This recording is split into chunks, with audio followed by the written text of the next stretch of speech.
Welcome to Sisan একাডেমিতে স্বাগত। আজকে আমরা প্রিভিয়াস ইয়ার সিরিজে বাঁকুড়া কোর্টের গ্রুপ ডি এক্সাম যেটা হয়েছিল 2020 সালে সম্ভবত, এইটার ইয়ারটা হয়তো একটু ডিফারেন্ট হতে পারে, ঠিক আছে?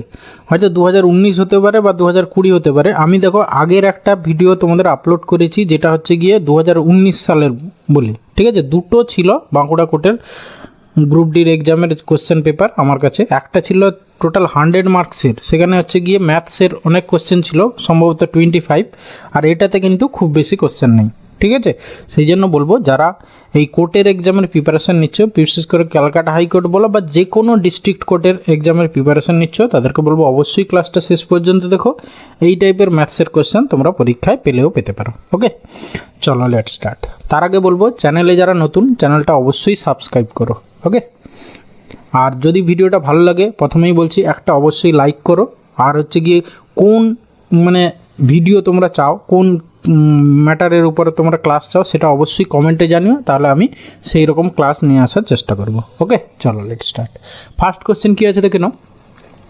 বলেছে which of the following is true in case of calculating the interest on a principal for a period of 2 years if the rate of interest for simple and annual compound interest is same। মানে বলতে চাইছে 2 বছরের ক্ষেত্রে simple interest আর compound interest যদি rate of interest same হয়, তাহলে option এতে বলেছে simple interest will be less. হ্যাঁ, ঠিকই তো।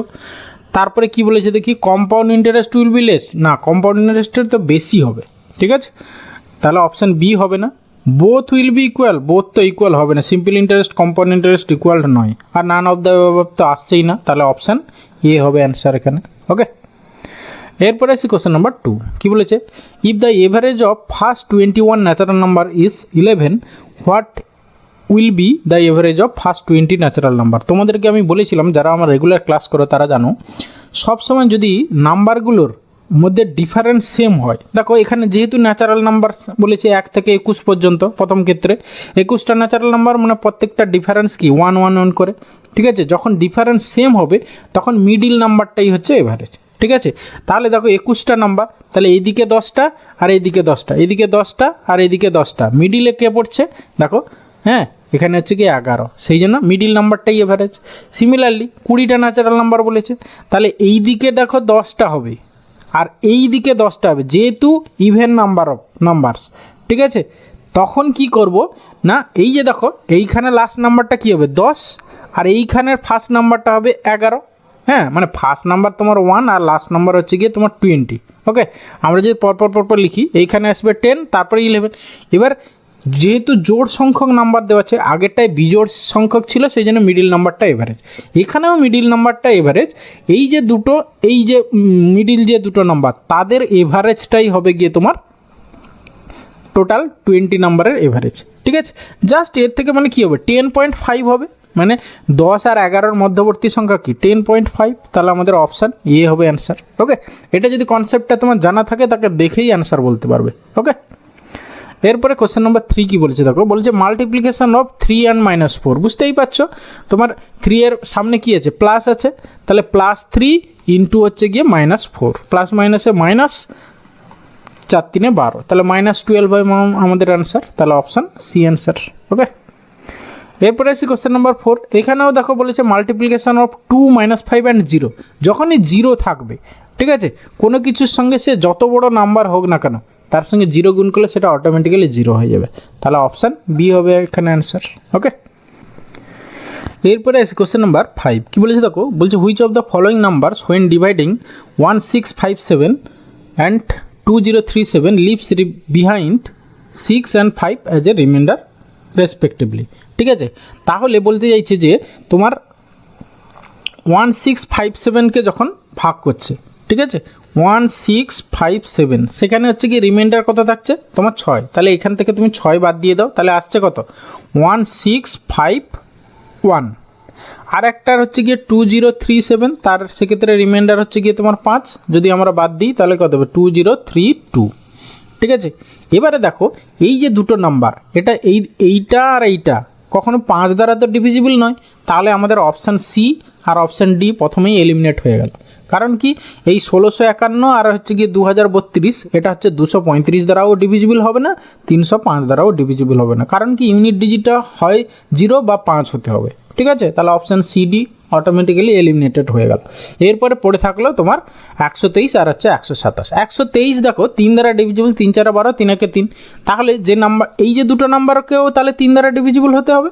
ঠিক আছে, যদি 123 দ্বারা ডিভিজিবল হতে হয় এই 1651 আর 2032কে, তাহলে সেটাকেও 3 দ্বারা ডিভিজিবল হতে হবে, যেহেতু 123 3 দ্বারা ডিভিজিবল। দেখো প্রথমটাকে যদি আমরা 3 দ্বারা ডিভিজিবল করি, 3 দিয়ে ভাগ করি, 3 5 15, 3 5 15, 3 5 15, তারপরে 1 রিমাইন্ডার থাকছে, তাহলে এইটা 3 দ্বারা যাচ্ছে না, তাহলে আমাদের অপশান এও হবে না, তাহলে পড়ে থাকলো অপশান বি, ব্যাস এটাই অ্যান্সার। ওকে, নাহলে আরেকটা কাজ করতে পারো, এই যে দুটো নাম্বার পেলে 1651 আর হচ্ছে গিয়ে 2032 আর হচ্ছে 1651, এদের তুমি ডিফারেন্স বের করো। ঠিক আছে, বের করো, তাহলে কত হচ্ছে দেখো, তোমার এখানে হবে 1 আর এখানে 13 থেকে 5 গেলে 8, আর এখানে হচ্ছে গিয়ে তোমার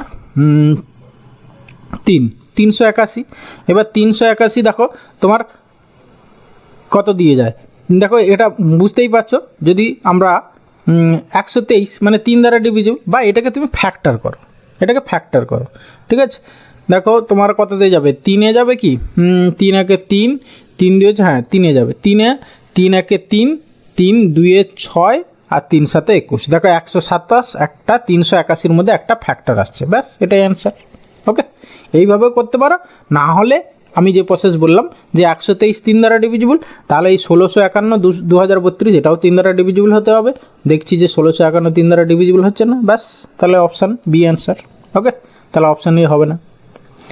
এরপরে কোশ্চেন নাম্বার 6 কি বলেছে দেখো, বলেছে the least number which when divided by 5 6 7 8 leaves a remainder 3 but when divided by 9 leaves no remainder. এই যে কথাটা লাস্টের যে এই কথাটা, when divided by 9 leaves no remainder, মানে কি, যেটা অ্যান্সার হবে সেটা 9 দ্বারা ডিভিজিবল হবে। 9 দ্বারা ডিভিজিবল সংখ্যা মানে কি, digital some 0, digital some DS equal to তোমার 0 হতে হবে। তাহলে ডিজিটাল সামগুলো প্রতিটা চেক করি দেখি, 6 কে 7, 7 3 21, 2 1 3, এটা ডিজিটাল সাম 3 হচ্ছে, তাহলে এইটা অ্যান্সার হতে পারে না। হ্যাঁ, তারপরে এখানে দেখো 6 3 9 8 51, হ্যাঁ এইটা ডিজিটাল সাম 0 হচ্ছে। তারপরে এইটা দেখো 5 3 8 2 10 2 12, 12 মানে 2 1 3, এটা ডিজিটাল সাম 3 হচ্ছে, তাহলে এইটাও অ্যান্সার হতে পারে না। তারপরে দেখো 6 3 9 মানে 0 আর 3 3 6, মানে এটা ডিজিটাল 6 হচ্ছে, তাহলে এইটাও হবে না, তাহলে পড়ে থাকলে একটা, তাহলে এটাই হবে অ্যান্সার। ওকে, এরপরে এসে কোশ্চেন নাম্বার 7 কি বলেছে, বলেছে সাকসেসর অফ -1 ইজ, সাকসেসর মানে কি, এর পরবর্তী সংখ্যা আর কি। হ্যাঁ, পরবর্তী সংখ্যা মানে আমাদের সংখ্যা রেখা যেটা আছে, তোমাদের সংখ্যা রেখা যদি আমরা এরকম ধরি, এখানে ধরো সাপোজ 0, তার আগে কি হবে এখানে -1, তার আগে কি হবে -2, তারপর আগে -3, তারপরে কি হবে তোমার এইদিকে +1, তারপরে এখানে 2, এইরকম করে। তাহলে -1 এর পরেরটা কে হচ্ছে দেখো, তাহলে 0, তাহলে অপশান বি হবে অ্যান্সার। ওকে, এরপরে এসে কোশ্চেন নাম্বার 8 দেখো কি বলেছে, which of the following statement is true. আচ্ছা, প্রথমটা কি হচ্ছে দেখো, 7 - 4 মানে হচ্ছে কি 3, আর ইকুয়াল টু বলেছে কি না হচ্ছে কি 4 - 7 মানে হচ্ছে কি -3, হয় কি, তাহলে এটা সম্ভব নয়, তাহলে এইটা হবে না। তারপরে কি 7 - 4 তাহলে হচ্ছে কি 3, আর হচ্ছে গিয়ে বলেছে গ্রেটার দ্যান 4 - 3 মানে হচ্ছে কি -3, হ্যাঁ এটা ঠিক, ব্যাস এটাই অ্যান্সার। আর বাকিগুলো ভাবার দরকার নেই। ঠিক আছে, শুধু সময় নষ্ট করবে না। ঠিক আছে, তোমার চেক করতে হলে বাড়িতে এসে চেক করো, বাট পরীক্ষা হলে যেটা পেয়ে গেছো 4টে অপশানের মধ্যে তোমার একটা অ্যান্সার হবে। ঠিক আছে, একটা তুমি পেয়ে গেছো, স্যাটিসফাই করছে, ব্যাস ওটাই অ্যান্সার। আর বাকিগুলো চেক করার কোনো দরকার নেই, শুধু সময় নষ্ট করবে না। দেখবে ওই যদি 5 সেকেন্ডও যদি বাঁচাতে পারো, দেখবে তুমি জিকে কোশ্চেন সলভ করে আসতে পারবে। ঠিক আছে, এটা কম্পিটিটিভ এক্সামের কোশ্চেন, সেই জন্য সেইভাবে অ্যাপ্রোচ নিয়ে কিন্তু তোমাকে সলভ করতে হবে। ওকে, দেখো এরপরে কোশ্চেন নাম্বার 9 কি বলেছে, বলেছে the smallest of the following numbers which when diminished by 7 becomes divisible by 12 16 18 21 and 20 is. দেখো জাস্ট কিছুই নেই, তোমরা বেসিক ওয়েতে করতে যাবে না, এইসব এলসিএম এইচসিএফ চ্যাপ্টারের অঙ্ক পরীক্ষা হলে, মানে আমার মতে আর কি, আমি বলবো না করবে না, কিন্তু আমার মতে বেসিক ওয়েতে করতে গেলে কিন্তু অনেক সময় চলে যাবে। ঠিক আছে, একটা কোশ্চেন অ্যাটলিস্ট 2-3 মিনিট তো লাগবেই, যদি তুমি খুব ক্যালকুলেশনে ফাস্ট হও। ঠিক আছে, তাহলে 2-3 মিনিট লাগতে হবে, নাহলে 5 মিনিট তো লেগে যাবে।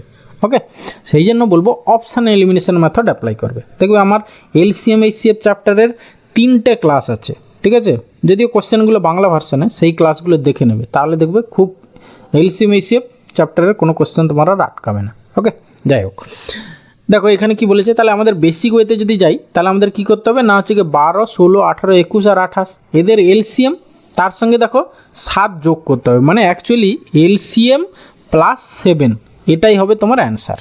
ওকে, তাহলে অ্যান্সারটা আমার এইটা। এবার দেখো, তাহলে আমরা যদি এবার অপশান এলিমিনেশন মেথডটা অ্যাপ্লাই করবো, কী করে না, প্রতিটা থেকে আমরা 7 প্রথমে কমিয়ে দেবো। কারণ কি, অ্যান্সার -7 করলে যেটা হবে, দেখো অ্যান্সার -7 সেটা হচ্ছে গিয়ে কি এলসিএম হবে, ঠিক আছে, আর এলসিএমটা কি 12, 16, 18, 21, 28 দ্বারা ডিভিজিবল। মানে এই কনসেপ্টগুলো আগে বোঝো, তাহলে কিন্তু বেশিক্ষণ লাগবে না। তাহলে এলসিএম মানে এই যেটা এলসিএম হবে সেটা তো তোমার 12, 16, 18, 21, 28 দ্বারা ডিভিজিবল। এবার দেখো 18 আছে মানে কি 9 দ্বারা ডিভিজিবল, ঠিক আছে। তাহলে তো প্রথমে তুমি সবগুলো থেকে 7 কমিয়ে দাও, ঠিক আছে, এখান থেকে 7 কমালে এটা কত দাঁড়াবে তোমার 1001, এটাকে 7 কমালে হচ্ছে গিয়ে তোমার 1008, এটা 7 কমালে তোমার 1015, আর এইটা 7 কমালে তোমার 1025। ওকে, এরপরে কি, যেহেতু 18 দ্বারা ডিভিজিবল, তাহলে ডিজিটাল সামটা 0 হতে হবে। তাহলে দেখো 1001 এর ডিজিটাল সাম কত হচ্ছে 2 হচ্ছে, এটা তাহলে অ্যান্সার হবে না। তারপরে দেখো এটা 8 একে 9, হ্যাঁ এইটা অ্যান্সার হতে পারে, এইটার ডিজিটাল সাম 8 একে 9 মানে 0, তাহলে এইটা অ্যান্সার হতে পারে। আরেকটা আছে 5, 2, 7, এটা 7 হচ্ছে, তাহলে এইটা অ্যান্সার হবে না। এখানেও 5, 2, 7 একে 8, এটা 8 হচ্ছে, তাহলে এইটাও অ্যান্সার হতে পারে না। তাহলে একমাত্র একটাই পড়ে থাকলো, তাহলে অপশান বি হবে অ্যান্সার। ওকে, এরপরে এসছি question number 10 and final question. বলেছে 252 can be expressed as a product of primes as. দেখো আমি বেসিক ওয়েটা পরে করাচ্ছি, দেখো কনসেপ্টটা দেখো। হ্যাঁ, যদি তুমি অপশান এলিমিনেশন মেথড অ্যাপ্লাই করো, দেখো তোমার হচ্ছে কি 252 মানে কি একটা জোড় সংখ্যা, তাহলে এই অপশান সি তো হবে না, কারণ এর মধ্যে কোনো জোড় ফ্যাক্টর মানে 2 একটা অ্যাজ এ ফ্যাক্টর নেই কিন্তু, ঠিক আছে, এই গেল। তারপরে দেখো এর ডিজিটাল সাম কত 5, 4, 9, এর ডিজিটাল সাম হচ্ছে গিয়ে 9 মানে হচ্ছে গিয়ে 0, তাহলে কি 9 দ্বারা ডিভিজিবল হবে এই সংখ্যাটা, 9 মানে 3 × 3 থাকতেই হবে। তাহলে দেখো তোমার এই অপশান বিও হবে না, কারণ এখানে একটা মাত্র 3 আছে, তাহলে এইটা হতে পারে না। তাহলে পড়ে থাকলো এইটা আর এইটা। এবারে দেখো এইটা আবার দেখো 252, এই যে শেষে 52 মানে কি লাস্ট দুটো ডিজিট যদি 4 দ্বারা ডিভিজিবল হয়, তাহলে সেই সংখ্যাটা 4 দ্বারা অবভিয়াসলি ডিভিজিবল। তাহলে 4 দ্বারা যেহেতু দেখো 13, 4, 52, তাহলে হচ্ছে 4 দ্বারা ডিভিজিবল হতে হবে, তাহলে দুটো 2 তো থাকতেই হবে। এখানে দেখো অপশান ডিতে একটা 2 আছে, ঠিক আছে, তাহলে এইটাও হবে না, তাহলে পড়ে থাকলেও অপশান এ হবে অ্যান্সার। ওকে, এটা গেল অপশান এলিমিনেশন মেথড। আর যদি তোমরা বেসিক ওয়েতে করতে যাও, তাহলে কি করবে না, এরকম করে ফ্যাক্টর করবে 252, ঠিক আছে, তাহলে 2 দাও, 2 একে 2, 2 2 4, তারপরে 2 6 12, আবার 2 দাও, 2 2 6 12, 2 3 6, তারপরে আবার 3 দাও, 3 2 6, 3 একে 3, আবার 3 দাও, 3 7 21। ওকে, তাহলে হয়ে গেল দেখো 2 × 2 × 3 × 3 × 7 মানে option A answer. Okay, thank you ভিডিওটা শেষ পর্যন্ত দেখার জন্য, আশা করি ভালো লাগলো। তাহলে অবশ্যই একটা লাইক করো, বন্ধুদের সঙ্গে শেয়ার করো, আর চ্যানেলে নতুন হলে অবশ্যই সাবস্ক্রাইব করো। ওকে, ভালো থাকবে, বাই।